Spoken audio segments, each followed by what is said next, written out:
and I'm on the phone with my parents, and I think I hang up the phone, like I set my phone down, and there's this bottle on the ground, and I start throwing rocks at them, and they charge me, and I pick up this bottle and I break it against the trash can, and I start just like yelling. I'm like, ah! Like just like trying to leave me alone, because like, dude, I'm gonna fucking die. Yeah. You know what I mean? I think they wanted, because I had like a winter coat on, because I came from up north, so I had like a winter coat with me, and I think they wanted my winter coat, and I was just like, and I went crazy because I was like sleep deprived and like going insane from like 3 days at the airport. Yeah. And I'm like yelling with like this broken bottle, like throwing stones, and I throw the bottle at them, and finally like, I think that they get scared, and they run back to their tents, and then I go to like pick up my stuff because like I threw it, and my parents had been on speakerphone the entire time. And they were like, "Are you all right?" They were like, "We thought you died." Matt Banwart. Eric McLaughlin. What's up? Oh, we were just having the most off-camera autistic conversation ever About YouTube. Yeah.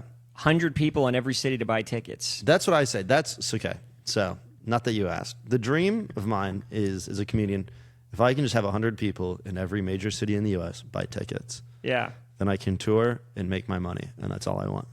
That's perfect. Yeah. And that sounds great. See, for me, like touring doesn't even sound that appealing. I feel like I'm leaning more toward like the video, social media aspect of it. Really?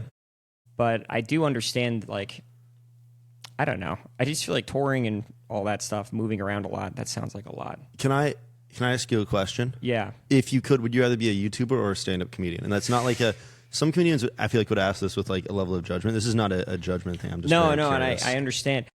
I would say, I don't really want to be a YouTuber. Okay. But I think that that's not answering your question enough. I would want to be a stand-up comedian more than a YouTuber, but I think I would rather be, I guess, a social media influencer over a stand-up comedian, which is weird, right? Yes. Yes. I get that. You'd rather be a comedian, an influencer that tours when they want. Yes. Like. Okay. So I get it. So let me readjust this. I'm interviewing you now on your own show. Okay. I love it. Okay. So then theoretically, you would like you love doing stand-up comedy, right? Yes. Of course. So that's what I thought. I see you out every night working your ass off at it. Yeah. It'd be weird if you were like, no, I'd be like, that is so strange. It is weird. Yeah, it'd be weird. I was like, why do I know you then? Yeah. You're just saying like percentage of income. You would rather make more of your money off of videos. You'd rather be more reliant financially on videos than stand-up comedy. To me, it seems easier. You'd rather do stand-up comedy as you wish. Yes. Like you'd rather, like, some comedians tour like 50, there's 53 weekends of the year. So you'd rather tour like, some comedians want to do like 40 to 50 weekends a year. You would rather do like 10 to 15. Yes, 100%. And then touring, the inverse, what you're saying, that sounds extremely tedious. And I feel like It is. I've been on the road the last 5 weekends in a row. My life's a nightmare. Oh, my God. Yeah. See, that's what I'm saying. I feel like just... Dude, and look at this place. I'm a homebody. Like, I stay at home a lot. Beautiful, by the way, beautiful house. Thank you. For anyone watching, Eric. Yes. Eric's doing well for himself. I like being at home. I really, really enjoy it. So if I can do... Yeah, I like to get out and go places. That'd be great. But to make that my life, no chance. I don't think I have that in me. To just be touring all the fucking time. Maybe can I request think of another thing? Would perhaps the perfect marriage. I feel like I'm career consulting you right now. No, this is amazing. Yeah, I'm going to charge you for this. Check your phone. I sent you an invoice.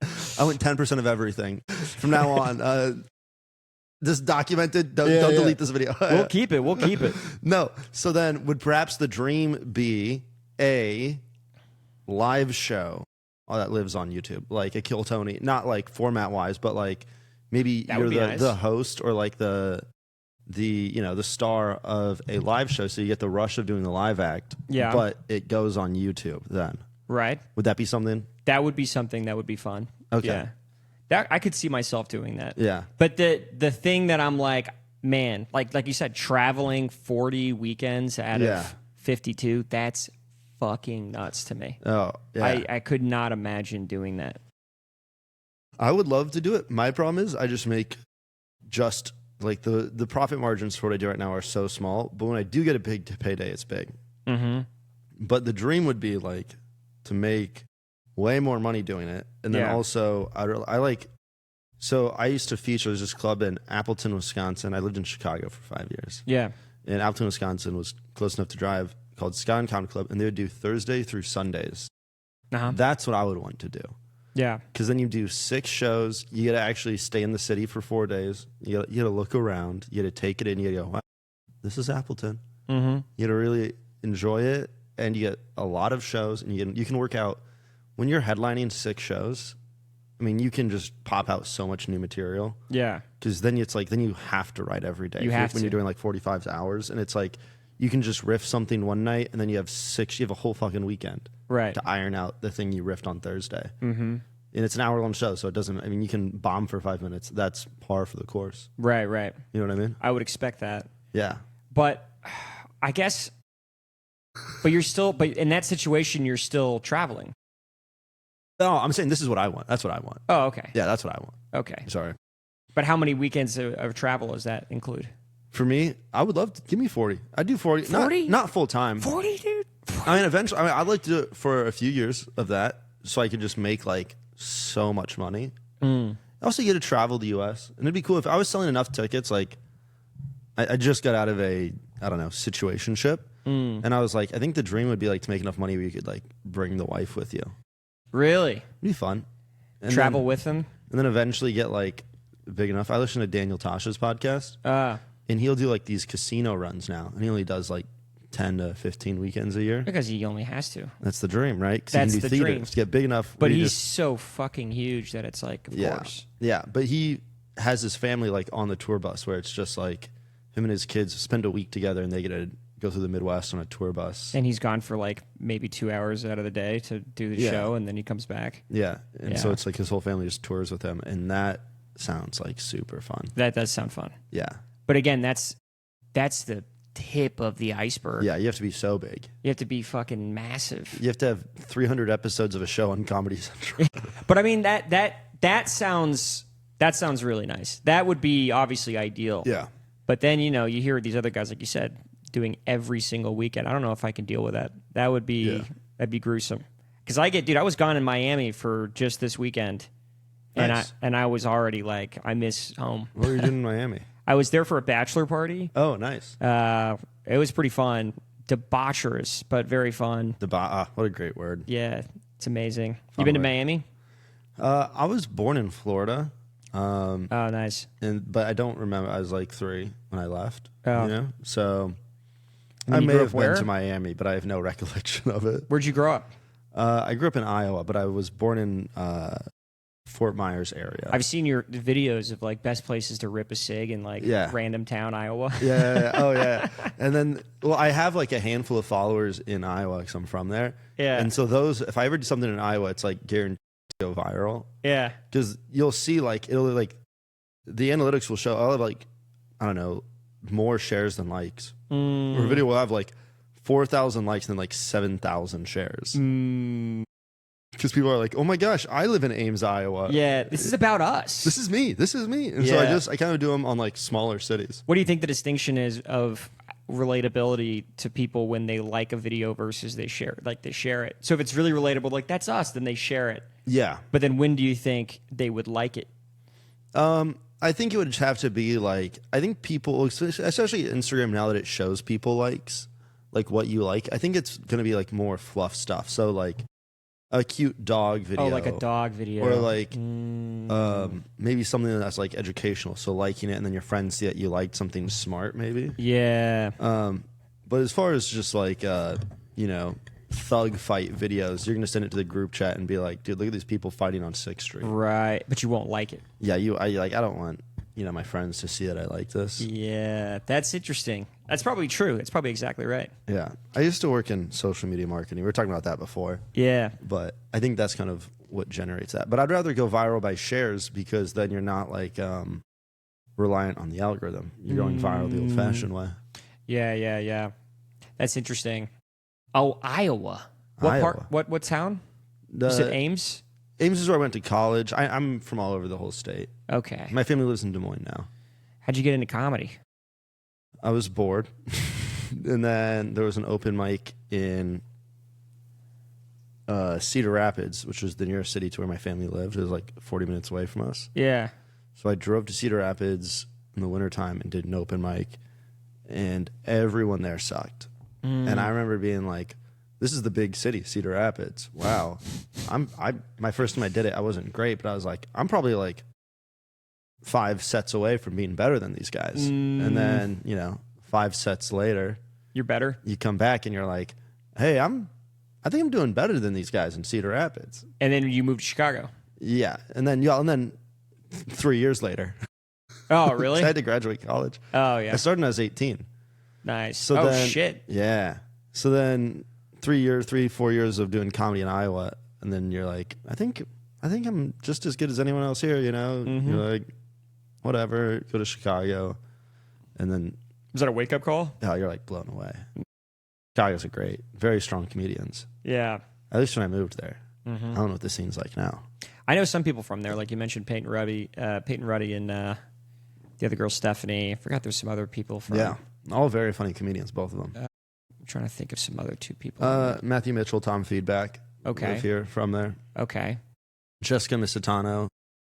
But yeah, I think they're all very funny comedians. Yeah, that's interesting. Since you were 18. Yeah, 18. And then you left for Austin. Why'd you do that? We talked about it. I ran this show in Chicago, and it felt like the show got so big where I was doing everything. Like every B and C club on the road, I got to headline because my show in Chicago got big enough, and that was really cool. And then you kind of do it, and then you look around, and it just felt like there was no way forward in Chicago. There's no who's the most famous comedian living in Chicago right now? Can't even name one. Yeah, didn't think so. Yeah. So you look around and you're like, oh, the ceiling's really low. And then you're like, but I want more stage time because it feels like I'm getting stagnant. Mm-hmm. And the stage time was like hard to come by. And then like the mics were like, I think I fell out of the in crowd a little bit too. And I just go like, I'm kind of like, it was this weird because I got there 6 months before COVID hit. So I'm not like in with the comics who were cool before COVID, and then post COVID I wasn't like in with them. And it was this weird kind of like social in between. So you got like a gap period. Yeah, and a lot of my friends like either quit or moved because when I got there, everyone was 6 months in, and then lockdown, which was so strict in Chicago. They all kind of quit. So like I'm only 6 months in, but at that point I was 4 years in. Was there no other path for you outside comedy? There was no like, maybe I'll do this, maybe I'll do that. What'd you go to school for? I have 2 marketing and management. I have 2 different degrees. Assistant analytics. Well, that makes sense for YouTube. Yeah. So, but I was just bored. I always thought I was going to do comedy. Once I started, it was like, I've had jobs and I would do like freelance digital marketing work, but I was just like, I just want to do stand up. Mm-hmm. That's it. It's the only thing that excites me. Dang. Since you were 18. That's crazy. I was in college thoroughly being like, I'm just going to ruin my life regardless. I was like, and I wouldn't tell my friends because I think it's embarrassing and cringe to like admit this. But now I'm like so far and it's like, I'll admit it on a podcast. For sure. But I was like 19, 20, just being like, yeah, I think I'm going to do stand-up comedy until I die. Yeah. Like, I don't know, like truly just like bad. As a kid, that would hurt to say out loud. Life. Yeah. Or even I'm 28 now. Yeah. I'm almost 10 years into comedy and I'm like, that's embarrassing. That's so embarrassing. Crazy. But I was just like, this is the only thing I see myself wanting to do. Yeah. I thought about doing it too when I was a kid, and I was always like, man, I really want to do this. And I was living in Austin. And I remember I drove to Cap City. Really? When I was like 17. Yeah. I'm going to do this. And then they wouldn't let me in. Really? And I was like, oh, and they're like, yeah, there's like certain days for open mics where you can, and I was just like, it's a sign I shouldn't do this. That's so funny. So you just showed up like unprompted, just being like, yeah, can I? Just like showed up. I was like, I could just pop in. Did you just be like, can I do stand up tonight? Yeah, exactly. That's so funny. I was so dumb. I had no idea. No, I used to say things when I started off with such confidence, and I had no idea what I was saying. That is like something I totally would have done early on. Oh, I had no clue what was going on. And then when I saw that, I was like, it just wasn't meant to be. That's so funny. It just wasn't meant to be. I didn't show up on a Tuesday. That's so funny. You just drove to it. Oh man, I love that. Dude, I just did a show at the Improv in Cincinnati. I was just doing guest spots for someone else. Yeah. I don't care. This guy's never going to see it. They had this comic hosting that was so awful. Like, couldn't do stand-up, did not know how to host. Like didn't know, like he's like, do I just? He's like, get off stage. Like you have to bring up the next comic. Oh, I didn't know that. And his whole act was just like he was like the start of the setup for the joke always sounded good, and the punchline was like, and then she died, or like, and I fuck my child, and it was, or like, I'm sorry, YouTube's gonna demonetize this. No, you're fine. The punchline was always like something just like morbid and gross, and like it was uncomfortable in a way that like no one was laughing. It was just bad. Yeah. And I was just like, how did this guy get here? This is an A club. This is a funny bone. Like this is the highest funny bones and improvs, the most prestigious of chains. The comic says, I mean, there's 400 people in this audience. How the hell did this guy? He must have just done that. He must have just showed up one day and been like, I'm hosting now. Yeah, it's that. What's that Denham Kruger effect? You heard of that? Like if you don't know anything about a topic, you come in with so much confidence. It's probably something along those lines. Yeah, that was me early on. I was like, I would the first open mic I ever did. I looked up, I had made sure to do an open mic that night. Yeah, this is the difference between you and me. Is I called in. Dang. Smart man. Smart, dude. Huge you had a on hat the on your phone. shoulders. Huge on the phone. I called in. I go, is there an open mic tonight? Yes. And I was like, I'm 18. And they're like, well, we don't card at the door, but also you can't be in here if you're under 18. And I was like, oh. And they're like, use a different name and don't tell us that you're 18 when you walk in. Nice. And you can legally be here. And I was like, oh, okay. Sick. So then I showed up and I was like, my name's Ralph. I was like, can I have a water, please? How'd the first mic go? It was good. I did the same thing. I had written this whole bit. Yeah. Like I had like I was writing for like months before I did my first mic. Right. And I had like this 12-minute bit, and I was at home, like locked myself into at my bedroom, and I was just talking through this 12-minute thing I had rehearsed. And it was like this script. So I was like, that's what comedy is. You on stage, you script out this thing. Timed it. I was like, okay, I have 12 minutes. So, which I didn't have. Yeah, I was like, Jesus. And it was like, I don't remember. I mean, I'm sure it's somewhere on my computer still, where I had like callbacks, and I had like all these. It was like made it to be like very like at what I thought at that time was like artistically satisfying. Right. I had callbacks. I had like written in asides, and I go on stage and I go, can I do my 12 minutes? And they're like, you get 5. And I go, oh, but I have 12, and it all kind of ties into each other. And they were like, okay, well, you have 5. Don't run the light. And I go, now I wish you didn't call in. yeah. And I go, but I have this script. I have this 12-minute script. And I had like pages. Oh, explaining it is so much worse. And I was just like, can I just do my 12 minutes? Oh, dude, it's so bad. I was giving you shit. Mine's also very bad.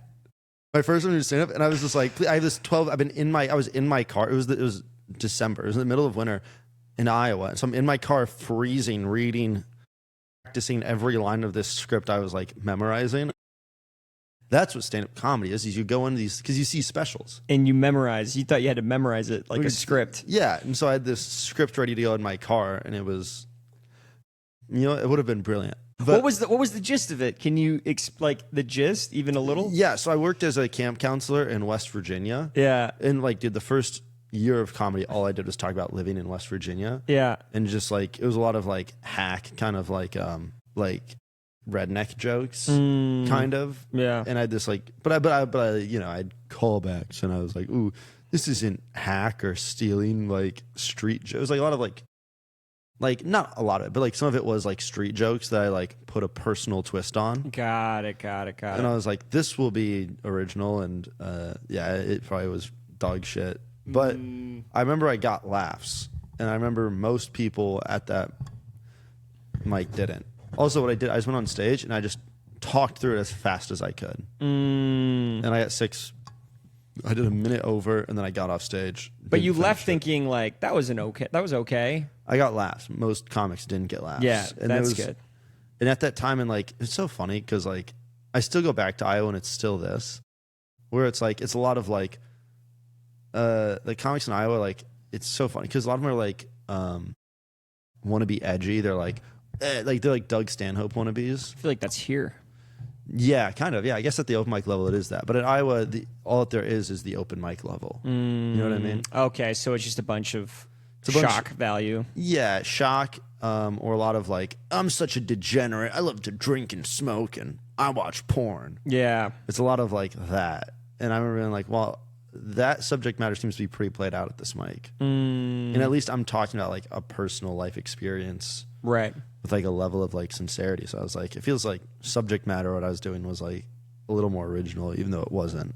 But got it. I just was like, I'm better than these guys. That's cool. And you kept going, man, fucking all through college. And I've ruined my life. It's over. No, dude. Don't be the cliche fucking comic that's like, I ruined my life. You know what's funny? I think that shit, yeah, I mean, I kind of have, but I think that shit's also overplayed too. I mean, the comic that's just like, what have I done? Yeah, you don't have to suffer for your art. Yeah. Yeah, you can go about it in like you can have a cool podcast. I like to look at, I like to look at Kevin Hart too. He was a guy who was great at stand-up. Yeah. And then he steered it into something else. Or like, what do you call it? Curb Your Enthusiasm. I forgot his name. Larry David. Another one where it's like, yeah, he started doing stand-up and then he found another place that he can like hang his hat on, like with the Curb Your Enthusiasm show. Well, I think YouTube and like social media stuff's also very... Yeah. Like, yeah, I mean, right now I think that's... You talked about it. I'm making these green screen videos and I just got monetized on TikTok again. Mm-hmm. And I was like, I think I'm just going to focus on doing this and building with the following and making money here. Yeah. And then I'll like go back to wanting to do the road again. Yeah, I think it's good to do a blend of everything. And that's why a lot of like the bigger comics, I think, do podcasts is because, yeah, you know, it is kind of a bummer being on the road for 40 fucking weeks. Especially when you have a family. Yeah. I'd want to do that for like 5 years max. Yeah. I think 5 years that, and then you like hopefully either elevate down to theaters or you're doing worse clubs. Yeah. Or you just like lean into your podcasting. I think it'd be and then that's what happened to Theo Von, and then he got, you know, what happened to him with the whole Netflix thing that everyone's been saying. Can I tell you, there's another comic, and I'm not going to say the name. Yeah. But there's a comic in Austin. Can you bleep? Will you bleep out the name? Look. I can bleep the name. 5 specials in the past year and hasn't released one because he bombs every set. Oh, really? Yeah, he fucking... Anyway, just bleep out the name. I'll bleep it out. But leave the rest of this in. There's this comedian. He just bombs every special taping. They just filmed a special in this city, and it's like the 5th time this year, and everyone's like, it's your 5th time filming a special. And he bombs it. He just bombs it every time. He's not a good comedian. But it's so funny because it's like you'll see like, you know, they'll do all these big projects that are filmed, and then the film never gets released. And people are like, they're just very good at like brushing it underneath the table. Or just being like, oh, that was just media rumors. I wasn't filming a special that weekend. Right. Well, then again, like a Theo Von situation, it's like, well, he's doing something else that's very successful that he probably doesn't have the time to really lean into what he needs to do to become also, like top tier. Didn't he film it like in an arena? Theo? Yeah, or like a major theater. I think it was a theater. I think it was a major theater. Yeah. You can probably look it up. Yeah, I think because I remember I looked at the venue and I was like, I can't imagine filming a special in a room that cartoonishly large.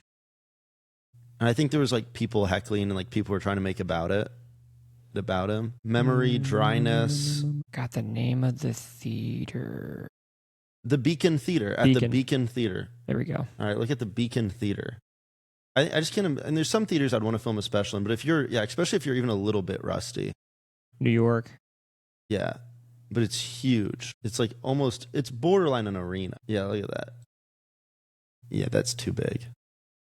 Actually, never mind. That's about right for a special. That's not like that big. Yeah, never mind. That's on him. Yeah, dude, fuck that guy, dude. Fuck that guy. Actually, backpedaling here. I never said that. Gaslighting. That's actually a very reasonably sized theater to be doing. Never mind. I thought it was an arena for some reason. Yeah, I don't know. That would suck to bomb an arena, though, also, to be honest. There's this story of can you also bleep out this name? Bombed at Madison Square Garden opening for, I think it was, what's it called? It was a group of comedians. Some bigger comedian was headlining, and this comic was opening for him, and he bombed so hard that, like, I think it was like, I don't know.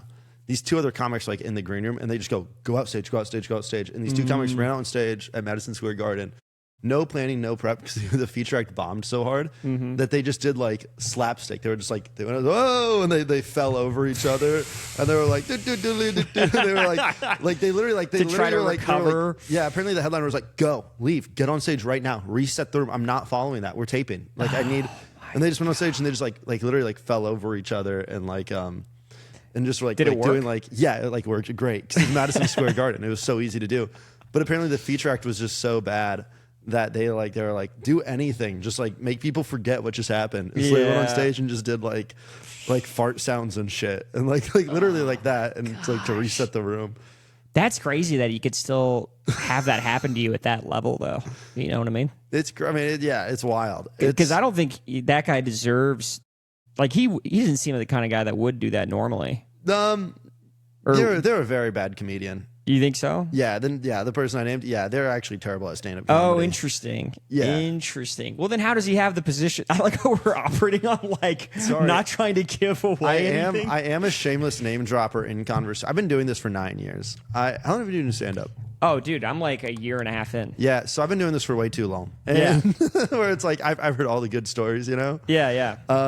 Stories that other people respect themselves too much to share on podcasts. And not me, dude. I have no career. I'll you know what? Keep the names in. Fight me. We'll put them back. Put them back. You know what? Do you have a Patreon? No. Start a Patreon. Yeah. In the Patreon, you can find out who I'm talking about. We'll do it. This is the episode. Give me 10%. I'm just gonna keep taking 10%. That is funny. No, but yeah, no, the comedian, they're very bad. I have no idea why they have the career and why they're in the shows that they're in. I think they're just carried by other writers. Yeah. And that's why they've stayed on the shows. Or maybe they know somebody. I feel like a lot of times it's, they know somebody and then that's especially when you're doing like shows on that level. Yeah. Some people just assume that like all because someone's on like, I don't know, like Saturday Night Live or a show like that, they're like, oh, if you're on SNL, then you must be a great stand-up comic. And then they see like, leave this name in, Pete Davidson live, and they're like, never mind. Yeah. Like, well, he's another one that has leave this name in. Yeah, we'll leave that one. I'm picking and choosing my battles here. That's funny. But he's another one that like all of his stand-up specials and all of his comedy, and he even admits it, doesn't do well. And yet he has, he's gotten SNL. And it's like, well, how did that happen? And his fame. Pete's so famous. But how did he get famous? It wasn't really from comedy. It was from SNL. Yeah. Well, I think he was. There's a video on YouTube. I think it's off YouTube now, but it was like 16-year-old does stand up, and it was Pete Davidson. Oh, I remember it like in like 2015, 2016 when I was starting. Because I watched it because I was like 18. I was like, oh, someone else my age. And it was just Pete Davidson. And I remember watching that being like, oh, I want to be like this kid. And it was very good. I think he was just a very funny or very good for a 16, 17, 18-year-old. I think the story got around that his dad died, was a firefighter in 9/11. Yeah. And I think he was this likable, charismatic person. And I think he was good at stand-up at one point. Yeah. I think his early stuff was very funny. I remember watching it. But I'm fairly confident those videos are off YouTube now. He just hit the right level of popularity at the right time. Yeah, and then I think once you get on like a show, whether it be a TV show or like SNL, like I think then that becomes your whole thing. And then I think it's like, at that point it's like, oh, I'll still do stand-up because that's what I did before this, but it's like your stand-up has hurt. Like I had a friend who was on SNL, who's no longer on SNL. And when they got off SNL, I saw them again and I was like, you're doing the same hour? It's been 2 years. And they were just like, well, yeah, but like, I when you're on SNL, it's like all you do. It's all you write for. You're not, you're frantically trying to get sketches on air. You're not like sneaking aside on Tuesdays and being like, can I do an open mic so I can do this new stuff? Right. It becomes your life. Becomes your life. And so I think in the case of Pete, if I had to guess, if I had to go for bat for Pete Davidson, which I hate to do. He dumped everything into SNL. I think, and then he probably just went back to touring and they're like doing to work clubs and he was like, well, I'm big enough now. I'm fucking Kardashians. Let me do theaters. Yeah. And then he got into theaters after taking a 3-year hiatus from stand-up and his act probably just wasn't. So I've also heard that SNL pays like pretty badly too. Yeah. For like living in Manhattan rates. Yeah. Yeah. I heard it was pretty fucking bad. I had a cast member tell me that my friend who was like selling merch on the road, like featuring for comics, he's making more money as a road feature selling merch than I am on SNL. Yeah. And you could say that it's a stepping stone, like if you're a young guy. That might be why they picked up, a 16-year-old Pete Davidson. He's a young guy who's got a bright future, and they're like, we could shaft him on salary. And Still living with his mom. Yeah. Yeah. And then just, give him something that even a 16-year-old be like, holy shit. And then just... Yeah. Because, SNL for a 35-year-old is kind of like, would you? I don't know. It's weird. Maybe. I think there's other comics who have like talked on podcasts, so it's like, yeah, I mean... It's also this thing, stand-up comedy is very frustrating where it's once you figure out how to build your following and do it on your own, that's when you start getting like managers and agents. Mm-hmm. And then it's like, oh, well, I had to learn, like in my case, like I think the whole reason I got good at digital marketing was just because I wanted to do stand-up. And it was like, oh, look, the bigger my YouTube live shows get, the more I'm able to do stand-up. Yeah. Because for me, it was always like live stand-up comedy shows is what I was, or stand-up adjacent shows like Roast Battle on YouTube. Yeah. So that's why I got good at digital marketing, was just so I could keep doing more stand-up. Mm-hmm. But now it's like, well, sorry, I'm like burping so much. I'll just like make YouTube videos and make money off that. Yeah. Which seems to be there's a lot of guys that do stand-up. I was thinking of another one that's like Trevor Wallace is a big one. Yeah. Would you like his career? Oh, for sure. I think he probably does like 20 weekends a year, and less. He does great. Like from what I've heard, he does great shows, and like yeah. And I'm like, dude, that sounds awesome. I saw one of his specials. I thought it was a very good special. Yeah, I think it's like a little crass, or it's a little like bro-y comedy, but I don't think bro-y comedy is inherently bad. I thought it was, but that's very also well done. What he is. Like, I know. I think he's the best at what he does. Mm-hmm. I'm a huge, I think like some comics would like dismiss him, but I've seen like so many clips of him just doing like very original stuff. Mm-hmm. I'm a huge Trevor Wallace fan. Yeah, I think, and that's a good name drop. Yeah, keep that. No, you know what? We're keeping that one in. Keep the other ones. We're keeping all of them. Just, this episode's name dropping. Yeah. You know what? Cut out Trevor Wallace and then leave the other ones in. Okay. Yeah.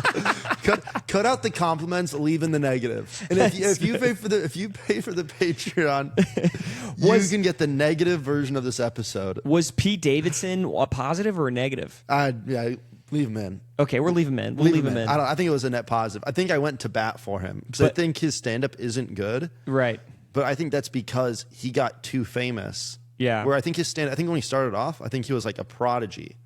16, 17, 18. And then he gets SNL, and then it just gets worse. And then it's like, I'm still selling out theaters. Yeah. But people are coming to see him because he's a celebrity, not because he's like... I would agree. They just want to be like, we want to see a guy who's fucked Kim Kardashian dozens of times. And he's I like... would agree. Someone was telling me about the guy... You remember the show Entourage? No. Yes. I know what it is. I've never seen it though. There's like an angry agent in the show who's like mean, and he's like kind of a big character in the show, and he does stand up, and people were like, this guy the agent does stand up? Well, he like this. The agent is his character in the show, but the actual actor does stand up. Gotcha. And he goes around and he does like maybe 10 minutes, but he has like a group of people that come with him. Oh, that's kind of cool. And then he is like the main reason people are showing up. Yeah. Is to see him, but most of the show is like other comics that he brings. Because he's not very good at stand-up. He just kind of does it as, you know what I'm saying? Yeah, like when Cam Patterson first got big, leave this name in. We'll keep it in. I'm name dropping so much. We'll keep it in. I'm name dropping. Like it's really bad. This is Well, I'm gonna bleep them all. I'm gonna just bleep every name. Bleep every name. Every fucking name. If you want it, go to the Patreon. You're starting a Patreon. I'm starting a Patreon. This is just the ad for it. For sure. But when he was getting big, he got big off of Kill Tony. Bleep that out too. And no one's getting free advertisement. You got to go to the Patreon. Bleep SNL too. We mentioned that a couple times. Yeah, SNL's no, they're not. No. This is gonna look like a redacted JFK like document by the end. The YouTube transcript is gonna be a fucking nightmare for this one. Yeah, I'm making you do so much work on this. Yeah, I love it. You get into podcasts because you'll be like a easy medium with little to no editing. Oh, nope, not me, baby. That's funny. If you pay for the Patreon, I'll say the N-word at the end, but only on the Patreon version do you get me saying... You heard it here first. Anyway. And we won't bleep it. No, but he got big off of that show that I'm not going to mention again, and we did a festival together, which I'm not going to name that, and but it was like so and so and friends, and everyone did 15, and he only had like 25. But we did the show 4 times, and by the end of it, he had like 40 because he was just writing and like pulling old material and like figuring it out. And I thought that was very cool because that's like one way to develop an act when you're that young. But for sure, also there's some comics who never get to the point where they're writing that much. You know, so. But given when you get a lot more time like that, you have more opportunity to fail and build up old material and stuff. Like you said, like bombing for 5 minutes is totally fine. When you're doing 45. When you're doing that much time. Yeah, you just figure it out. There's highs and lows. Yeah. I was working with someone else, and they were like, they were also new to headlining, and they were like trying to figure it out. And they were like, there's like this 5-minute lull, and I was like, you're doing 45. Yeah. You know what? It's okay that this new section in the middle is not doing well because you're killing for 40 minutes. And they were like, I know, but you know, and also like when you're doing longer sets, because I've done longer sets where I used to have this like intro 10 that was like this really tight 10. I was like, you know, I would kill for 10. I mean, it was great. But when you're doing a longer set or like a headlining set, there's fatigue where I'd get huge laughs for 10 minutes, and then the crowd, you could feel them just get tired. They get tired. Yeah. Where it's like, oh, I need to slow it down, or like fuck word economy on longer sets because there's like the fatigue of like, I feel like I'd have the crowd laughing and I'd lose them. And it's not, they didn't find it funny. They were just like, they're just like, Jesus, my face hurts. But I mean, like I went to go see Louis C.K. a couple months ago. Yes. And he did great. And what he does is like, you can tell he'll get this big burst and then he'll kind of bring the energy down and be like, okay, like, and then he'll start to build up a longer setup where you just kind of sit there and listen for a bit because he knows it's like, okay, that was a lot. Let's take a moment, set up another joke. He's the guy I've been watching recently on like on structuring longer sets. It's perfect. He does great. He'll get on a roll. Boom, boom, boom, boom, boom. Okay. And then it turns into like a story time for a bit where you're just sort of sitting there going like, okay, this is just a cool story. Like I don't have to be laughing every single moment. And so many people talk about like laughs per minute, and it's like, I don't know, man. I think at the end of the day, it just should be enjoyable. For like a 5-minute set, you can get really into like the weeds with it. But I think for headlining shows, I think it's like you don't need to. Not everyone needs to be like Dave Attell. Bleep him. like you don't have to, like, not everyone has to be like a word economy comic. You know? It's like have some personality, be a person. And I think stories are I think are so memorable too, where I think that's good because then like someone can be like, oh, he had this crazy story. It's hard to remember, like, because you watch like someone kill and you'll be like, that was great, and then a week later someone's like, what's your favorite joke, and you're like, I don't know. But if they have like a story, then you're like, oh, he had this story. The stories, they definitely stick with you. Yeah, I mean, whereas little bite-sized jokes, it's just kind of like, it's like reading a joke book when you know, like the little one-liner joke books or something that you read with friends. You'll leave and you'll be like, yeah, that was fun, but then you'll be like, I don't remember any of them though. I always read those joke books by myself. Yeah. Oh. Did you really? Yeah. No friends? And like, no, I have no friends. In like first grade, I'd read joke books by myself, and I'd be like, this is good. Oh, so you had no friends? But I'm saying comedy didn't come from nowhere. You were always looking. I think when I was a kid, I remember in like elementary school, there was like I think, I don't know, there's like levels to like, this is level 1 books, these are level 2 books, these are level 3 books. And like if you were smarter, you could read at the, level 17 or whatever. And like level 3 was like joke books. And they were like, well, you're at level 4 now, Matt. You have to start reading chapter books or whatever. Lame. I was like Harry Potter? I was like, yeah, whatever. And I was just like, hey, can I go back to level 3, please? I was having a lot of fun at level 3. I was like, can I stunt my growth for the rest of my life? And I literally did. You started fucking up reading on purpose? I'm not joking. I did that in like That's first grade. Funny. I just wanted to keep reading joke books. That is actually funny. Like whatever level joke book, I just kept, and they'd be like, well, okay, you can get one level 3, but then you have to get like a level 5 book. And I was like, I think I'm just going to be bad at reading the rest of my life. Yeah, actually. I think I'm just going to cripple my brain. I remember at one point they gave me a Harry Potter book, and they said, if you can read the whole front page without making one mistake on a word, then we can let you read the rest of this book. And I got to like the very end and I fucked up a last name, and they were like, no, you can't do it. Damn. And that's how they graded like what books we could read. Really? That pissed me off. I was like, damn, dude, I just want to read the book. That's really bad. Yeah. I read the Warrior Cats books. Warrior Cats? Yeah, do you know those? No, what is this? Oh God, I hope that's 1 second. I'm gonna make sure that bleep that out. Bleep that out. Just keep going back. Warrior Cats. I think that's what the name of the series was. Warrior Cats? Yeah, that was okay. It was the name of the series. It was just a story about a cat. Yeah, hey, pull it up. Chat. Oh, this looks cool. That's the highest level of reading comprehension I got to. I don't remember this. Oh, and they have like 1 sec. Yeah, their names were like Thunderclaw or like, yeah. Look at their name. Look at the graphic with the name in the bottom right. Oh, whatever. Who cares? But they had like cool here? names. Right here? I don't know. In the left. On the left here? Oh, Look at that. Look here. Yeah. To the right. Oh, right here. there. Yeah. They had like Blue Star. Like they had like the cats had like weird like almost tribal names. Wow, this is a really built out fandom. This is crazy, yeah. Like weird anime girls, this is what they were into. Dude, this is where furry came from. Yeah. People got too into this. Yeah, I'm into regular. I like sex with humans. This will be a joke in my act at some point. I've been like, Firepaw, Raven Paw. Okay, getting really close to Harry Potter there. I know, very close. But they're all paw. Willow pelt, fur. Okay, mouse fur, on the right dust side. paw, gray paw, raven paw, sand paw. Yeah. Dark Stripe, Lone Tail. Scroll up. What was the main character's name? It was Blue Star, maybe? Blue Star. I was big on Animorphs. Huge Animorphs guy, too. Dude, Animorphs was big. They should make that a TV show. That should be a whole Marvel universe.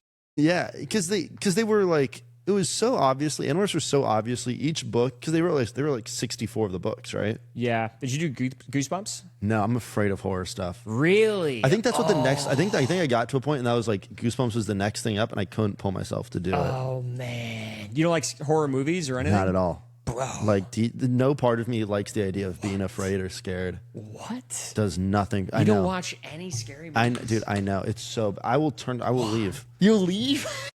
What's his face? One time I was in Austin, like years ago, 2018, before I lived here. I was traveling through. No, 2021.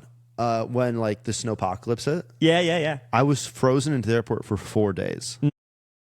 Like it was me and like 20 people. It was no one. At the airport here? Yeah, the Austin airport. Oh shit! It was me and like 20 some people and like 5 people on staff. It was crazy. You were stuck in there like terminal, Stuck in the like Austin Tom airport. Hanks. Not even in the terminals. The terminals because the security wasn't there for us to go through. So you were just eating just like in the entranceway at the Salt Lake or something? Oh no, none of the staff was there. So we were just eating out of the vending machines. It was me and 20 people. And what? Yeah, it was crazy. And then the doors, there's like water pipes above the doors. The water pipes froze and burst, and there was just water gushing out of the doors. And then the doors would stay because they were electronic doors, so they would open up. So there was just cold air coming in from the doors. It was like a disaster. It was me and like 20 people who were stuck in for 4 days. The Austin airport. This is a real thing. And it sounds like The Mist. You seen that movie? Well, I guess you haven't because it's a horror movie. But I was staying with these comics, but they were playing horror movies on their small studio apartment that I was in. And I go, I have to go to the fucking airport. So instead, I slept on like frozen cotton. Like, dude, like just like in like I had like I think I opened up the bag I was traveling in, and I laid all my clothes out. And I made like a bed from like my clothes. Oh my! You prefer that over sitting in a horror movie? Over watching Gone Girl. Gone Girl's a great movie. That's not even a horror movie. Gone Girl? Scared me. when they're fucking and she kills the guy while they're having sex. Oh my god! To this day, I have a crippling fear of every girl I sleep with is gonna try to kill me. I'm fucking a girl. This is deep, dude. I'm having Gone rough Girl sex is with women. not a horror I'm movie. having rough sex with women just so I'm like, oh yeah. Yo. In case you try to pull that knife, I got you. That's the only reason. You know, it's so funny. I was watching Gone Girl literally last night. Really? Last fucking night, I had that shit on my TV. Terrifying. Neil Patrick Harris dies. He's a good man. He's a good man. He's a great man. He's maybe a even simp, though. My God, he's a simp. Nothing wrong with being a simp. There's nothing wrong with being a simp. Well, It's not punishable by death. should we bleep that? Yeah, don't. Neil's not getting any freebies on this one. Oh no, Dude, I thought that movie was so good. I would not classify that as a horror movie. Yeah, but that's how scared I am of horror movies. Oh my God, there was a Do you think lot less of me? You shit. should. What's that? You should think less of me. I don't think so. Okay, well, But I do think like, damn, it must be hard to watch a movie with you because even remotely semi-crazy scene happens, like there's got to be a couple scenes in Pirates of the Caribbean where you're like, fuck me, I got to get the fuck out of here. No, I mean, I'm not awful. Just like any, like, I'm, it's not that bad. But like, Gone Girl is about as far as I can go. I just don't like gore or like, gore does nothing for me. Like, like weird killings, like people getting their heads chopped off doesn't do it for me. Like, yeah, none of that stuff. The Thing. Don't know what that is. It's a horror movie. You probably haven't seen it, but it's about these people in the Arctic, in Antarctica, and they're trapped on a base and it's snowed in. Yeah, and it's like me in the Austin airport. Exactly. See, thank God I hadn't watched that movie because then I'd be in that airport scared. But here's the thing: one of them is an alien. Like they uncovered some kind of alien thing, and it like turns into the body of a person. Oh no! And it eats that real body, and it turns into that person, so it can blend in with their environment, and it can trick other people. So they're all trying to figure out which one is the alien and which one isn't. And people are disappearing, and they're like, "All right, are you the real guy?" And it's so good. It's so good. I hate that, dude. Ooh, it's so good, bro. I hate that, dude. I can't believe. Yeah. Hold on, let's go back to the airport for a second. Yeah, sorry. How? a lot of information. Just dropped there. I know that was a lot. How many days again? It was 3 nights, 4 days. Dude, damn! And it was snow, and you just couldn't leave. Yeah, so I got there. The guy who got me there was this Uber driver who used to live in Alaska, and just by chance he was like it was one of the comedians I was staying with. Yeah, he used to live in Alaska. So he took his Prius, got to the airport, because the roads were so bad. I think people in the Midwest were like, why don't those Texans just drive? It's like, well, in the Midwest, roads are treated. Yeah. And roads are like built, like we don't have speed bumps. So that way you can shovel snow. Because then the giant shovels would get stuck in the speed bumps. But in the South, you can't have speed bumps because you don't have snow. So you don't have to worry about shoveling over them. Right. That's so it was like, and like, it's like stuff like that. And like, we chemically treat our roads up north. You guys don't do it down here. So the roads weren't just like, they were unchemically treated. So there was like ice with snow with ice because you guys don't know how to take care of you. Like, you don't have to. Mm-hmm. And so that was bad. But we got to the airport and then he was like, we almost died like 4 times. Like, it was like so scary. And then he got there and he's like, I'm not getting you back. And I was like, yeah, you don't have to risk your life for this again. And then we get there and TSA is not open. And it's just me and like a handful of people. And like, everyone's frantically trying to leave. And I'm just like, I'm the opposite. I'm like, I'm going to sleep here and make this work. And so you got 20 other people to do the same? It was like 40 at first, but then it gets down to like 20 people. And like the whole time you're kind of just like walking around and it's like, yeah, like we're trying to escape or like get food or like we're trying to get a hotel. There's a group of like 3 of us at one point. This hotel's website says it's open and we get an Uber. Like we split, it's like $120 Uber. We each split it to go to this hotel. Just because we were like sleeping on like hard cement floors and they wouldn't turn off the lights and like doors were opening and like water was spilling and dude, that's nuts. I had no idea that was happening. Yeah. That's literally a mile away. Yeah, that was happening. Yeah, and then like on hard concrete too. Like when you camp, it's more important to have a blanket underneath you than it is on top of you because under heat like goes away. Like sitting on a cold I used to camp a lot. So if you sleep on a cold surface, it'll absorb the heat out of you faster than air will. A solid. And so it was like this freezing concrete. Like we were trying to find, there's no carpeted floors. Or like there was, but it was in front of the doorways, which were freezing. And then there was like a upstairs of the airport behind like where the coffee shop is. You walk in. Yeah. Elevator, double-sided elevator. Second, behind it, carpeted hallway that was heated. And they wouldn't, like, I was trying to sleep back there behind this, like, hidden behind this potted plant, and security kicked me out. And I was just like, dude, just let me sleep here. There's so much that happened in those 4 days. But then, we get to this hotel. We finally split the Uber. We get to this hotel, and the hotel's roof had collapsed, and their website was down, and the staff had abandoned it. And there was like still people staying there, but like it was just like whatever. So then we had to come back. One of the girls I was with ended up, because like the staff had like bedding or like places in the back they could sleep. Yeah. Cots or whatever. One of the girls I was with me ended up, so like on night 3, I got out. The Greyhound bus website said there was a Greyhound bus going to Dallas where the airport was open, or no, to Houston. And so on night 3, I go to the Greyhound bus station in Austin. It's abandoned. The website was lying. And so it's me outside of an abandoned Greyhound bus station. Across the street's a homeless camp. Ugh. Now, while I'm doing this, one of the girls that I was with ended up, the head of security was like, I'll let you into my lodging, but you have to fuck me. And so she did it. She slept with the head of security at the Austin airport to have like a place to stay. And he offered her food and like stay. Hold on. That's a real thing that happened. So you were with this girl. Yeah, she was like there's like a group of like 5 of us that were close. And she was one of the people in that group of 5, and she slept with the head of security for like food and like a place to stay that night. What? That's a real thing that happened. At the Austin airport? At the Austin airport. Damn, and you were bleeping out comics names? This is crazy. Yeah, dude. I don't care. So wait, hold on. So I still follow on Instagram. he said that to all of you guys, or he pulled her aside? He pulled her aside. This was after I had left. Because at one point I'm like panicking because I had these big shows I had to get back to do. Yeah. And I was like trying to find flights out. You know, I was just like trying to live at this point. Right. I was trying to escape the whole time. The whole time I was there, I was like, the reason I was staying, I was like, well, if they open, I'll get the first flight out. And so that's what we were all like. Everyone was like, so you're just trying to be as close as possible to the airport. Yeah, but then when the Greyhound bus website was open, I was like, maybe I'll get a Greyhound. So I get like it was like $100 Uber to the Greyhound bus site. Yeah. I get there, it's closed, it's frozen. The sidewalk, it's like all ice too. So I'm just kind of like slipping and sliding around this bus station, and this is a real thing that happened. I'm on the phone with my parents. It's like late at night. I'm like, I don't know what to do. There's no Ubers. It's all ice, and I'm at this Greyhound bus station that's abandoned. There's no. I'm gonna die. I'm like on the phone with my parents. I'm like, there's no way out. There's no escape. There's no place for me to lodge. And then there's this homeless camp across the street. And at nighttime, like, 'cause they're all freezing, I think they see me.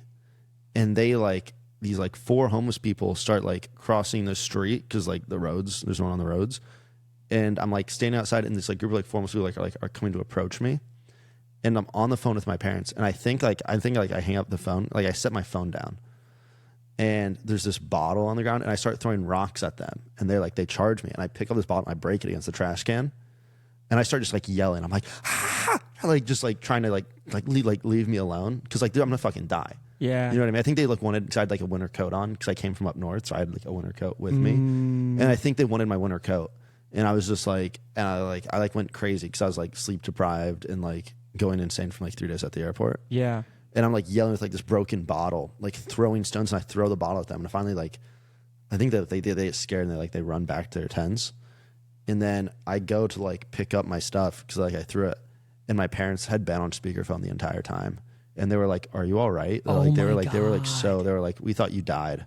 Like, we thought, like, what just happened?" And I was just like, "I don't even know." Dude, what? But then this is crazy. So then what happened? Yeah. So then I found so then I go up the opposite direction from the Greyhound bus station, a hotel up the street. Where finally, like, I see like the buildings. I'm just going towards buildings at this point because I don't know where I'm at. And there's a hotel, and I get to the hotel, and it's open. And it's a couple checks in before me, and like I see like they're pleading with the guy, and I'm like, "Is there any room?" And he goes, "That was the last room, the person before you." And I'm like, "Well, I've got nothing." And he's like, "Our water doesn't work in any of these rooms. People are just like," and I'm like, "How are they shitting?" And he was like, "We don't know, because we don't know. There's no water, so we don't have any rooms. Some of them aren't even heated anymore." And I'm just like, "Anything." And he goes, "We have nothing for you." And I was like, "Dude, I've been out of the airport for the last 3 days. I'm going insane." And he's like, "Hey, I don't even work here. My wife owns this hotel." And she leaves. And he goes, "There's a conference center in the back." He goes, "As long as you stay in the back left corner, there's no cameras there." He goes, "So just like stay there and like sleep on the carpet." And he goes, "But that's like the best I can do." So then I go to the conference center, and it's like, he's like, "The door's unlocked." And I just like, it's this pitch black room, and I just like sit in the back corner of it. Right. And I like spend the night in this like empty conference room. But at one point I go to the bathroom, and just piles of shit.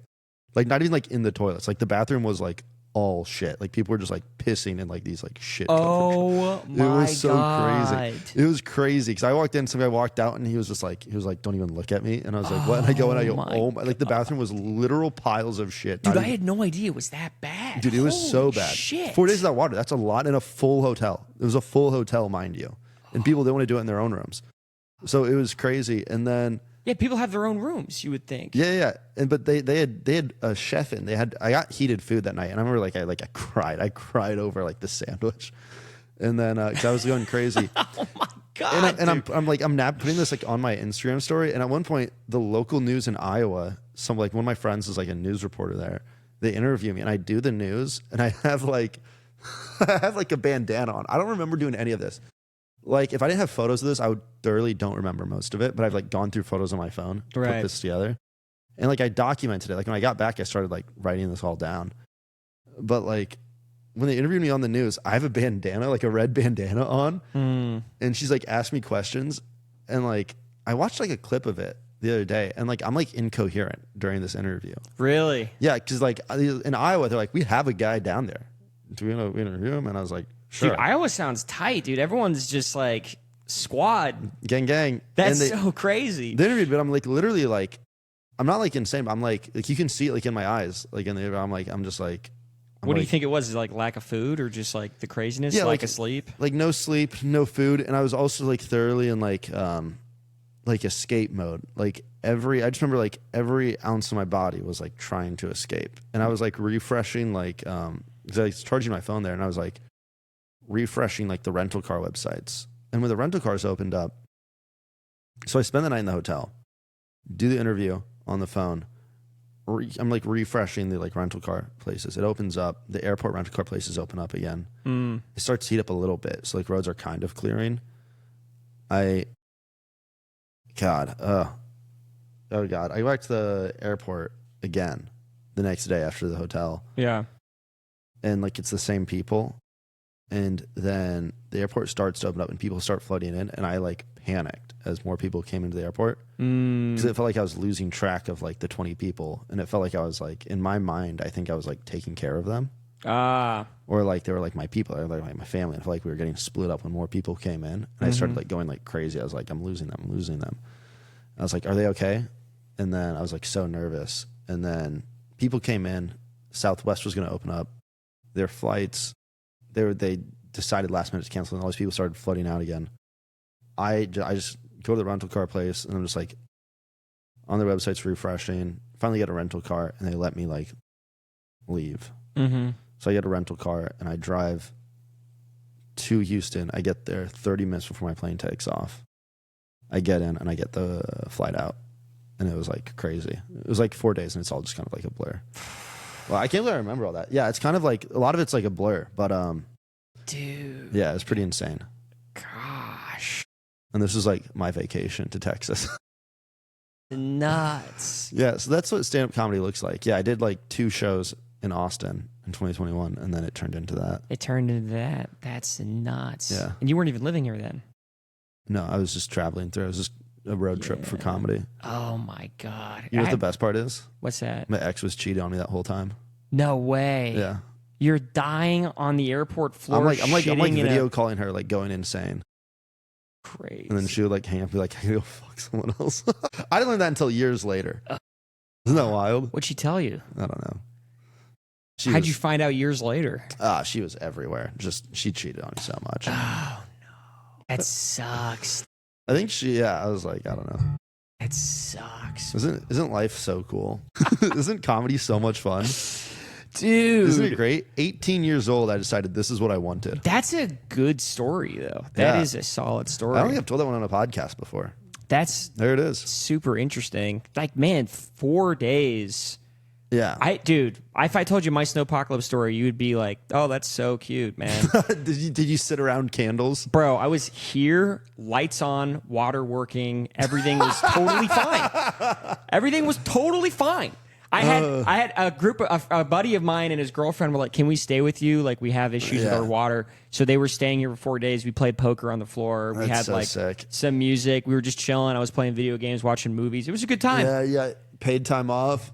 Dude, And you were literally a mile up the road fucking shitting Dying. behind a pot in the Austin airport or something. Yeah, dude. No, the Austin airport had water. It was in that hotel, though, had no water. That hotel... I know where it is. If you were to take me back to the Greyhound bus station, I could probably find you the hotel where this all happened. I could point out where everything happened. But I just remember he goes, that was the last. Yeah, the guy at the door could see in my eyes, I think, that I was like, dude, I just need a place to stay. And I think he was like hiding in the conference center. You were getting attacked by a homeless dude. Yeah, dude. Yeah, I literally, I mean, they never like got to me. They were within like probably like from where I'm like to like that window is. And it was for sure aggressive. Like they were for sure coming at Yeah, you. they were like literally. I mean, they were like frozen, like because these homeless people in Texas aren't built for this. Yeah, they're not. Like if I had to guess, they probably had dead friends in their tents.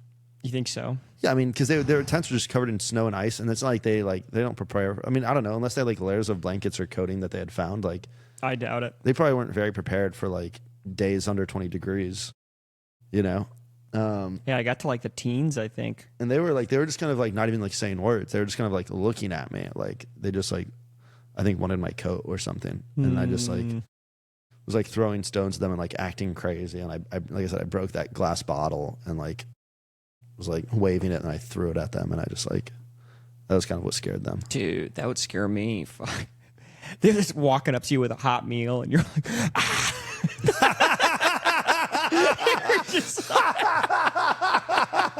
They had food for me the whole time. They're like, let's do something nice for this Yeah, guy. like, dude, we have a canteen of hot chocolate and a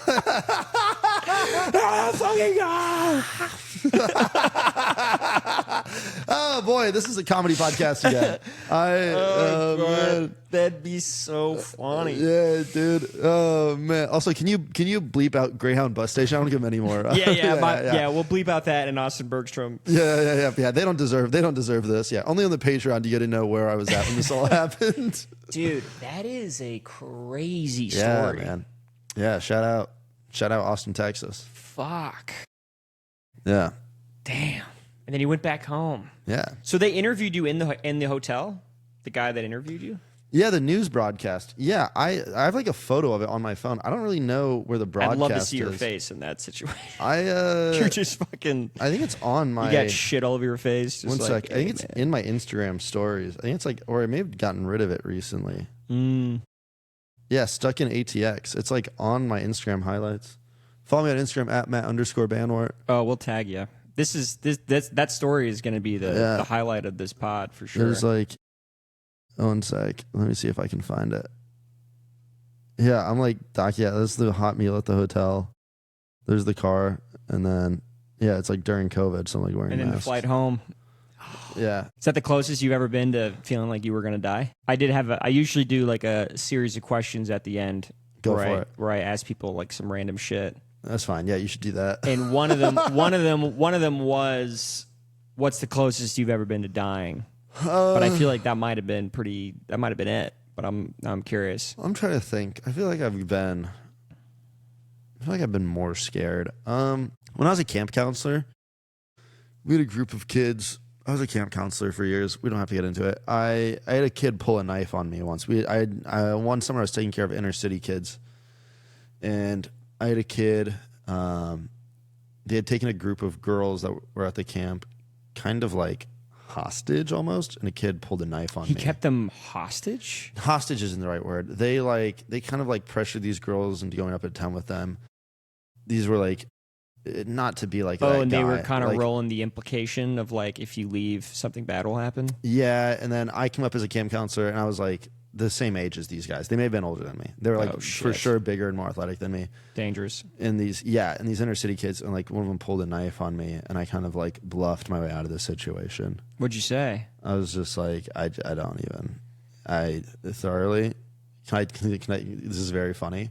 I literally I black scented my way out of it. No, I'm dead serious. I'm dead serious. This is me, by the way, in full Boy Scouting attire, being like, "Come on, bro! Like, bro, you don't want this." Oh my god, you code switched so that you wouldn't get stabbed. Yeah. But I literally, my friend was like, "Dude, I don't know how are we even talking?" Like, he's like, "Dude, you thoroughly talked your way out of that," and I was like, "I guess." And he was like, "When did you learn to talk like that?" And I was like, "I don't know, bro." How old were you? I was like 19. Oh my I was God. like, I don't know what I said. I was just like, I don't even remember what I said. I just remember like I thoroughly like talked him out of it. But yeah, the guy had a knife at me, and I was like, ooh. That's crazy. That's okay. a cringy story. Another question. No, it's actually, I mean, he had a knife on you. It's me wearing like full like knee-high green socks, being like, come on, brother. If the problem is get stabbed or do a black scent, I'm doing a black scent. Doing a black scent. Oh, dude, yeah. Like, that's obvious. I don't think anybody... Give me a do-rag, brother. Yeah. I think that's just like, I was like, dog, you don't want this, man. I was like, hey, man, we're not playing here. We're not playing here. And I'm like wearing knee-high green socks. I'm like, come on, man. Dude, I'm picturing like a skinny 19-year-old version of you in like a button-down polo. Oh, yeah. Like, short hair. What you want, cuh? You want fucking come at me like that? No, I'm literally wearing like a blue camp polo and knee-high green socks. And I'm like, come on, dog. You don't want that. You don't want that, man. Oh, my God. We don't want this life, man. How about we just walk out here, huh? And they look at each other like, I think he's for real. This guy from like Cincinnati, I think is where he's from. They're like, I don't think he's playing. I think he's... Like, shit, brother, come on now. Hey, drop that shit, G. No, I think I was just like that. I was like, come on, man, you don't want that smoke. I was just like, there. Funny. It's crazy that the scariest moment of my life is also the most embarrassing. Like on tape, in my mind, I'm like panicking. Like I used to wake up and have like so embarrassing to say the word PTSD, but I'd have flashbacks. I'd be like, I'm gonna die. Like I'd wake up and be like, I'm gonna die. This kid's gonna stab me. It's just you doing a black scent. And it's in the moment, it was just me in like knee-high green socks and a blue polo doing a black scent. Oh my God. It reminds me of the airplane sketch when he's like, and that's when I developed a drinking problem. And it's just him like throwing drinks in his face. Just the most traumatic moment of your life, and it's you doing a black scent. That's a real thing. That's a real thing, dude. We don't talk about these streets. Holy shit. That is pretty funny. That's a real thing that happened. Okay, here's another question. Yeah, this is a wild one. So you're an Arab man and you're living in the United States. Oh no. Okay. I'm already good at code switching. Mind you, that is a skill set of mine. Okay. Well, this is going to get crazy. You're an Arab man living in the United States, and it's your cultural norm to marry and be with a woman that is a virgin. How do you meet and hang around virgins in the United States? I do not deal with that. It went right to the accent. Yeah, sorry, guys. Code switching. It's a skill of mine. We'll bleep that out. Yeah, put that on a resume. Fine. Ooh, wow. Wow, what a question. Where do you meet these women? Cults? Religious? Violent? Autistic? Autistic women? Femcel groups on Reddit? Is that a thing? It's incels for women. Are there femcells? I don't know, but I kind of just put the word together in my head.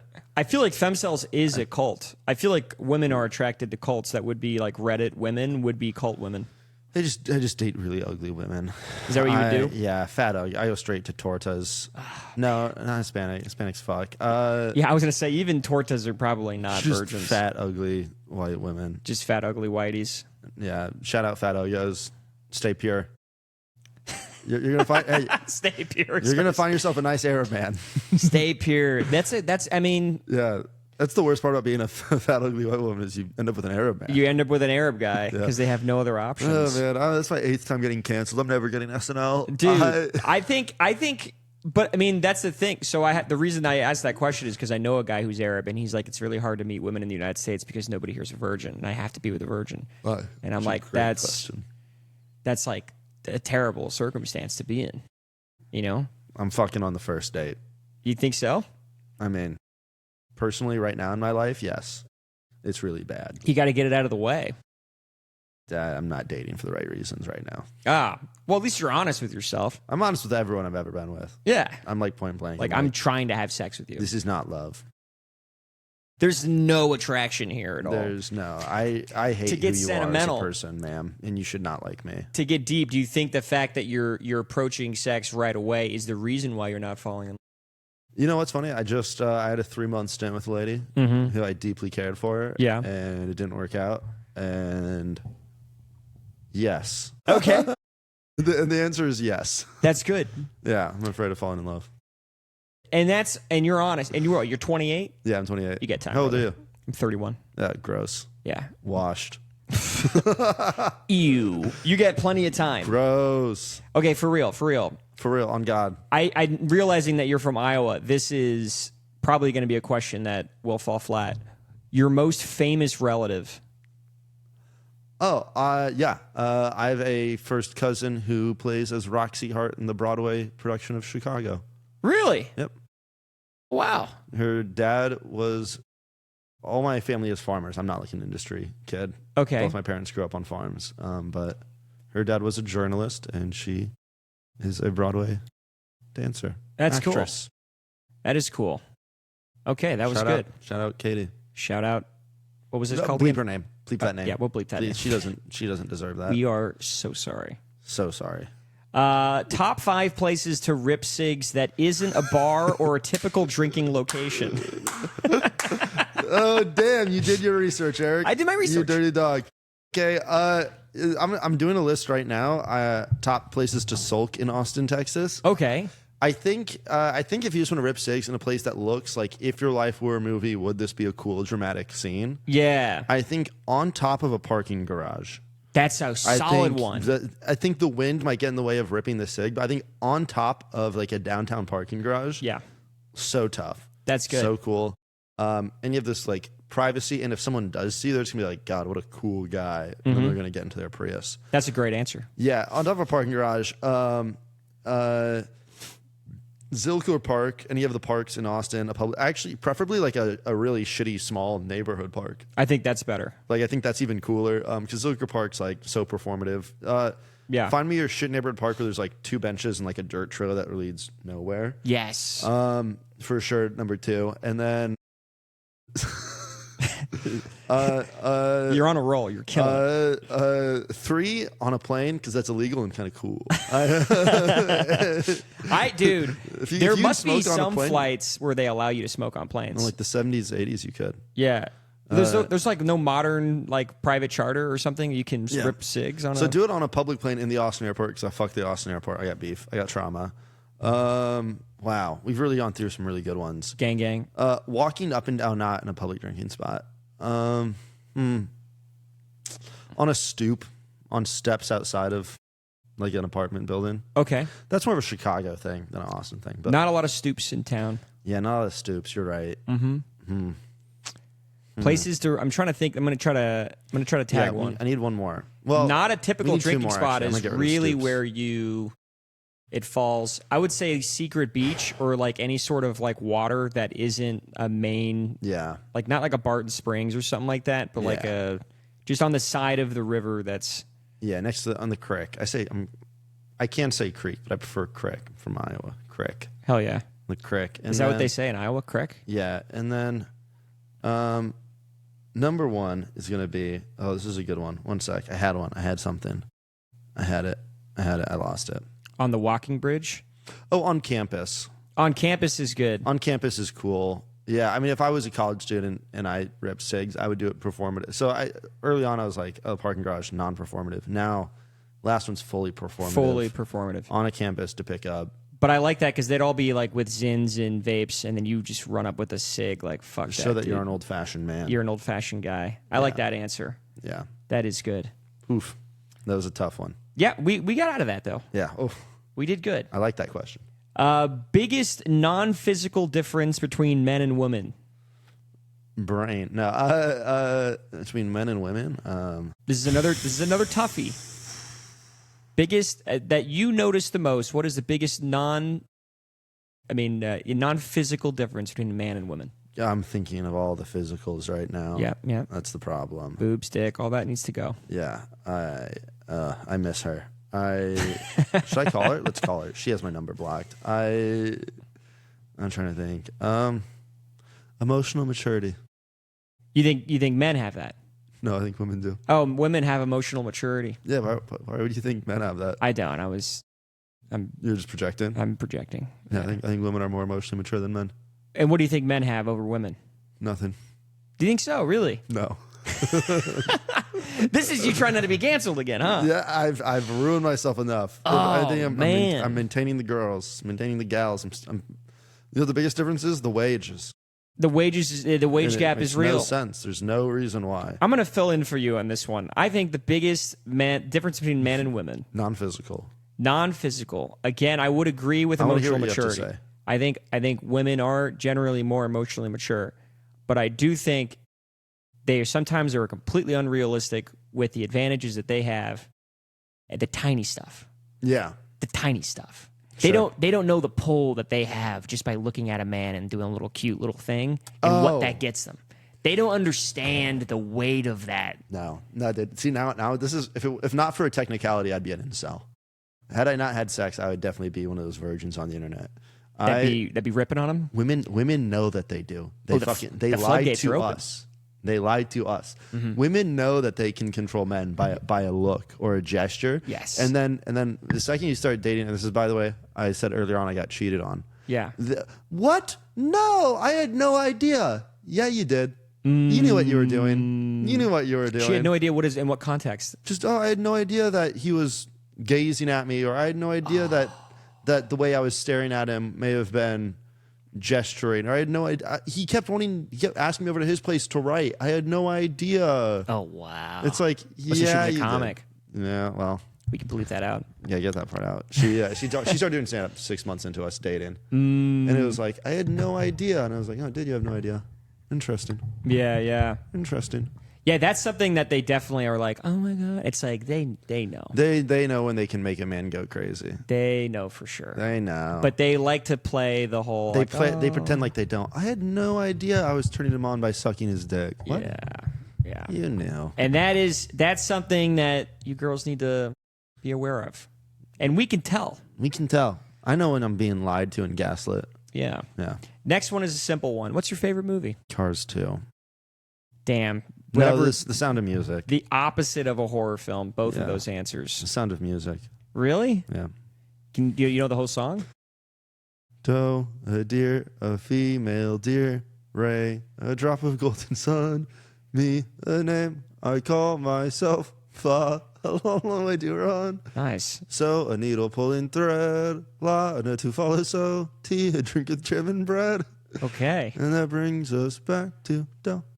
I thought it was a bit. You knew the whole thing. That's amazing. I didn't know I knew the whole thing. And then I got started and I was locked in. Dude, that was pretty I'm going to live with you. I blacked out. I thought you were going to do the favorite things. When The dog bites. The one I don't know that one. Yeah. But I knew the notes one. That was pretty good. That was pretty good. I didn't think. I just kept going. I might be totally wrong there, but it felt right. Okay, here's a better one since the context of what we've talked before. What's the closest thing to a horror film that you've watched that you were like, yeah, that passes? Gone Girl. Apparently it didn't. Now you're scared that women are going to kill you when you fuck them on the first date. No, I'm just afraid of women in general. I'm afraid of falling in love. Hey, aren't we all, brother? But here's the thing, though. I'm not afraid to admit that, though. Yeah. Some guys you'll see and they'll be like shitting on women. I'll be like, just admit that you're afraid of falling in love. Well, I think it's another thing. This is another difference between men and women. Women, I think, their objective is to fall in love, whereas I feel like a guy's objective is to not do that. Does that make sense? I've been on the opposite end of that too many times. Where you wanted to fall in love? Where I wanted a relationship and women were like, I just want to have fun. I just want to be hot and have fun. Oh. And they're like, and then it's so, and every time that happens, because I've seen it play out now, enough time has gone on in every last one of those relationships. Yeah. Where it's like folded for them and like everything's terrible in their life because of that. But I think it flips here's the Yeah, theory. go for it. No, here it is. I think guys, when we're younger, we're like, I want to fall in love. And then girls are like, no, I just want to have fun and be crazy. But then when they get older, they're like, I want to fall in love. And then guys are like, no, I think I'm just going to be crazy. I think I'm going to have fun now. I think you've broken me enough. Yeah. Yeah, well, it's because my dad said this years ago. This is not like a crackpot me saying stuff. Okay. It's like 25 to 30 is when the dynamic shifts. Because everything before 25 is like women are to be sought after. They're like, whatever, like high school, college, when you're dating, it's like the man going after the women. And then it's like they're on a biological clock. Yeah. Eggs are gonna freeze. They got to have kids. And then at 25 to 30, it's like the opposite happens. They're like, oh my gosh, I need to have kids. I need to settle down.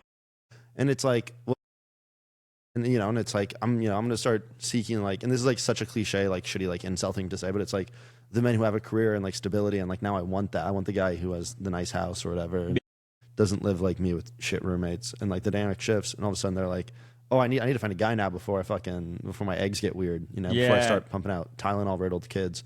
And then it's like, then you're like, and now you're like, I've had my heart broken so many times. I'm done. You ruined my ability to be emotionally invested in these. Yeah. Now I just want to have fun. Oh, and guess what? Now I'm a hot old dude with means and resources, and the dynamic shifts. That's exactly right. I completely agree. And I've been seeing it lately. Now that I'm 31, I feel like a lot of women are like, well, I'm trying to settle down. Like, I need to be serious. Like, I need to make sure you're serious. I need to make sure that this is all going to be going somewhere. And I'm like, dude, I just don't care. Like, I literally don't care. But when I was in my 20s, I was like, she's the one. Yeah. They got me. The last one I thought I was with, I thought was like cool. She was 26 though, so she was what 2 years younger than me. Mm-hmm. And I was like, she's like old enough where she wants to mature. And then she was like, I think I want to fuck DJs. And I was like, oh. Not quite there. I was like, well, hit me up in 3 years, I guess. Yeah, in 3 years, like 29, 30 is when I think girls really start going, holy shit, you know. Yeah, I think 28, 29, 30, 28. Yeah, the women that are my age now are like, well, can you be serious about your intentions here? And I'm like, yeah, I just want to. This is not love. Mm-hmm. I've said that so many times on dates. This isn't love? On first dates? That. Yeah. First, second dates. I'll say it all the time. That's pretty tight. I'll be like, this isn't love. I mean, I'll say it like playfully. I'll be like, yeah, this isn't love. Or something like that. A girl will like say something like she's like playing hard to get. I'll be like, yeah, do you think this is love? No. I'm here because I hate myself. That's why. Yeah, we're going to have bad sex, pretend like that filled the void for the evening, and then we're going to go our separate ways. What are we doing here? This isn't love. That's good. Do you think, no, ma'am, you don't look stable at all. You're going on a date with me. You're an idiot. That's how I feel. That's good. I don't respect myself, and I project it onto the women that I go out with. And that's healthy. I know what I'm doing. Yeah, but you're being honest with them. Yeah, unlike a woman. Hey. Sorry, can you put an applause? Where's the applause at? Can you dub in an applause? Yeah, no, and then bleep out women. I am like a part of like the shitty internet incel community of men. I'm not, but like, whatever. I do unironically believe what I just said. I think everyone kind of believes it. I think I believe it, but I also have the awareness of like I'll devil's advocate with myself, like I said. You know what I mean? It's like, oh, I say these terrible things, but it's because of like, you know, an innate insecurity of my own. Because like some guys will say this stuff and like be totally unaware of their own faults. Right. I think I'm very aware of like my own faults. Where I'm like, oh, I'm saying this because I feel bad because I just got out of a relationship that didn't work out, and I'm like currently still like feeling a little heartbroken about it. Right. Projecting my anger out towards women in general, but I know it's just me being frustrated in my last relationship. But some men don't have the, like they'll just be the frustrated, angry thing, and I'm like, can you acknowledge that you're mad, that you're also a piece of shit, that your high school girlfriend wasn't the one, and that it's somehow on you as well? Yeah, and that maybe you were a kid back then. That's true. Maybe that's why it didn't work out, and you need to move on. You could do therapy with these guys. You're doing pretty good. Do you feel better about your life? The fact that you agreed, yeah, that makes me feel better. All right, cool. And the whole thing you went on about like maybe now that I'm like I was like, yeah, I was sitting here like, thank you. Yeah. Yeah. See, women give snaps out more often. That's the biggest biological difference. Yeah. So if I had advice to a young man, I would tell you, she's not the one. She's gonna fuck a DJ. She's gonna break your heart. Go focus on you, man. And don't. The moment I know a relationship's going awry for me, yeah, is because you can't force this into someone. I'll have a conversation. I'll go, hey, I feel like you're not being accountable. And the second you have to have the accountability conversation with someone, it's like this person's. It's done. It's done. It's over. Because like, were there signs on the girl that cheated on you in Snowpocalypse? I'm trying to think of how I would describe this. Yeah, she was just she had a rough childhood, and it was just I don't think she could stop herself. She's currently cheating on her current boyfriend all the time, and I just think she just can't stop herself, and I think that's a shame. And I think some people don't know how to cope with themselves. I think she has like self-image issues, which sucks, which is why like I don't want to like shit on her because I think that's like unfair and mean. But I think it was like a shame. I don't think in some relationships I look back and I go, I was a bad partner. I see why it didn't work out or why they may have started looking for validation elsewhere. In this relationship, I just go, I think this person, by things in their life, I think they will sabotage the relationships that they're in. I think they need outside validation. I think they need so much validation. And I think there's nothing more I could have done healthily. I could not have given more of myself up to this person that would have caused them to be more loyal. They just are what they are, and that's it. I just think they are who they are. I think they viewed themselves as just an object for sex as a result of their life. And I think anyone who asked, they would just give themselves up to. And do you think people could change? I think they can change. I think I hate this, like, so I could be the guys like, she should have gone to therapy. It's like, I just think there was like nothing more I could have done within the relationship. And without taking a toll on yourself. Yeah, and I think there's no like amount of like pleading you can do with someone. You can't be like, hey, like, I see that I think you're gonna go on this route. I can kind of tell signs that you're like looking elsewhere. Like, what's going on? What do you need from me? And it's like hard. Like, some people just like aren't capable of having mature conversations, or like they don't want to. The girl I just got a relationship with, I think I wanted to have like mature conversations, and I think she was just like, oh, gross. No, I want to keep having fun, and I just want to keep doing fun stuff. And I was like, I want to do fun stuff, but now I'm at a point where I want to have the trust and commitment, and then I give you that. Because I think we're having a lot of fun, and then I was like, hey, I want to keep having fun, but I just want to know that we are solidly together. And she was like shaky on that, and I was like, oh, okay. And then she was like, we're not having as much fun anymore. And I go like, well, I don't think we're committed, so it's like hard for me to fully give that to you. And I wanted to have someone I'm committed with, and I think she felt me pull back, and then she was like, I just want to go and mindlessly fuck DJs then. And I was like, oh, okay. Yeah. Go mindlessly fuck DJs then. But it was you being real again. You were just like, look, this is it. Yeah, but there's only, I don't know. It's like the second you have the accountability conversation, it's like either someone's willing or at an age or a level of emotional maturity that they're willing to have accountability, and you can have the conversation, or you just can't.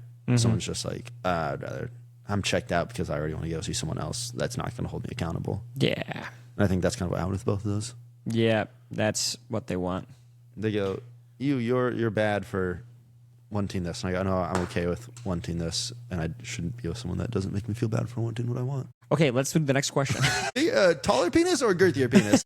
I really feel like I've taken this pod and taken what's been a great time and made it very serious time after time. No, dude. The emotional roller coaster is incredible, and I'm here for it, and I love it. I hope people listen. I hope the retention rate on this one's good, because I feel like it's gone from like really cool to like really serious. No, I think that's great. I like to see it be like, hey, we're fucking around, and then it's like, like people just can't change. Like, I love that.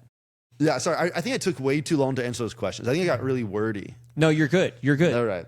We're in the pocket. All right. If you say so. The next question is insane, though. What's the most dangerous animal you would be willing to fight? Willing? I was thinking about this. I had an encounter with a mountain lion years ago, and I was thinking, like, could I take a mountain lion?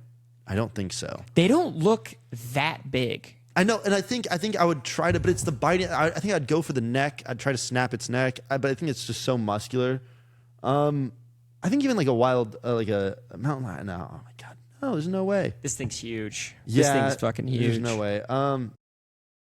Yeah, that's a big boy. A wild dog even would be too much. Maybe like a jackal. You ever seen a jackal? Maybe like a deer. Deer are strong though. Those fuckers can kick. No, I mean like a doe, like a teenage doe. I can't believe I'm Googling this. Teenage doe. Yeah, dude, you're gonna get weird furry stuff. Okay. Yeah, when they're still like small and nimbly and like because male deers are a different beast. But I could take like an undersized doe. What do you think that thing weighs? Maybe like 120 pound. Give me a 120 pound doe would be like the biggest animal. Yeah, immediately went AI, like 80 to 120 pounds. Yeah, give me a reasonably sized doe, a woman deer, a lady deer. I don't think I could take a 120-pound doe. I don't think I could do it. Pussy. What would your animal be? What do you got? Common house cat? I could take a cat. Dude, I feel like I could. I've had cats jump on me and I just grab the fucking neck and you can just rip them. Yeah. I could probably take a cat. I could probably take like a small deer, smaller dogs. But I've seen some big dogs where I'm like, this thing would kill me. So type in baby doe. No, mind, you're going to get weird. No, I'll do it. Baby doe? Yeah. Yep, this got weird. Yep, never mind. Baby doe, baby deer. Let's just go doe's with that. Like a generic hostage name. Yeah, it is a hostage name. So just showed us child hostages. I mean, I could, dude. A fawn. I could Fawn. That's the fucking, term. yeah, okay, a fawn. I could destroy this fawn. I could kill this thing. Easy. FAWN. I could kill this fawn for sure. Yeah, for sure. God, aren't they adorable? Baby deers. This thing would have no hope. I could. I would destroy this. Yeah, I think a deer with like a doe doesn't have antlers. What about a jackal? I feel like a jackal. Oh, jackals are cool. That's a way more noble creature to take down, too. I think I could take this thing down. They're not that big. Would you have like a weapon or like even like a rock? I think if I had to take a jackal, I might need a rock. 13 to 31 pounds. Yeah. That's not very big. What would your strategy? Have it bite on and then smother it? If I had a rock, I'm just going right for the head. Just start banging on its head. I think I could take out some larger animals too with the rock. Try to hold it down. Well, I mean, not hold it. Like if it's gonna get the tackle on me, and as long as I can keep the rock in my hand and just like beat the fuck out of the back of its skull, that rocks. Then yeah, no pun intended. You thought about this? I just think I'd put the deer in the headlock because they have long necks. I think that's why I'd try to break the deer's you're locking neck. in deer. You're not doing like. I'd headlock a doe. I don't know. A kick from a doe would be devastating. I don't know. It would be devastating though, dude. Yeah, fighting a deer, I don't know. And it would come at you like this, you know? Yeah. I don't know. I just feel like deers have weak, shatterable limbs. Deer would be tough. Am I answering these questions? You were answering these perfectly. I think I could shatter a doe. I could shatter the shit out of a doe. Shatter the fuck. Dude, right in its rib cage. Bambi's mom. Yeah. Done. No gun needed. Hand-to-hand contact. I think that'd be as tough as I'd be willing to give a shot to. If you had a pistol, you think what's the largest animal? If you with a pistol. Pistol, any animal, right? You could take out I have a bear? That thing's probably going to get a couple swings on you before it dies. A bear would probably fuck you up. a pistol. Give me a mountain lion. You think a mountain lion? But it has to be a sluggish mountain lion. Let's have just eaten. Just a slower one? Yeah. Just eaten? I have really bad. I have hand tremors, so my aim's really bad. So I don't know if the pistol would really help me that much. Oh, that's right. I forgot about that. Yeah. I have to give you a knife. Yeah. All right, next question. These are great questions, by the way. This is the last one we have. I'm from the year 1600. Explain to me what a helicopter is. First of all, Okay. thank you. Man. Seen what the Black Plague is, right? Yes. Yeah. Has nothing to do with that. Okay. Okay. 1600. It's like a rickshaw. A rickshaw? You know what a rickshaw is? Is that like the okay, I'm going to try to play my part. Yeah. So, like a cart? Yes, it's those carts that those guys carry. Okay, like a cart. Yeah, okay. it's one of those, but we got them to fly. How? Oh, how so? Yeah. You take wings like on a bird. Okay. We've created our own artificial wings out of lightweight material. Like what? Similar, but less dense than wood. And Wait. What? So it's not wood? It's yeah, it's wood. Like metal? Yeah, no, it's wood. It's wood, and we create these feathers out of wood, and then we spin them really quick. But that's not how a wing works. Yeah, it is. And then helicopter. Yeah, I know. Well, we put them on a circle, and the spinning in a circle, they're slanted in a way that the wind pushes down. And we get enough push down that we can go up. Is it dangerous? If you play basketball, and that's when you inflate a pig's bladder and hide it in a bucket. And that's going to be, just wait until you discover black people. They're going to make that look way cooler than I described it as. Black people. People that are south of the Mediterranean. Oh. Yeah. Like where the Romans used to. Yeah, you know Cleopatra? Yeah. Like her. You know Jesus? Yeah. Like him. No, Jesus was white. I know that. Okay. Jesus was for sure white. All right. Well, I'm still stuck on the rickshaw flying. Yeah, it's really cool. It's really cool. It's a fun time. What's a plane? I don't think you're from the 1600s if you know what a plane is. I've seen people. I've been here a couple weeks now. Shut the hell up. I'll tell you what. Stay away from those airports in wintertime. What do you think would be the hardest thing to describe to somebody at that time I think period? it's like a cell phone.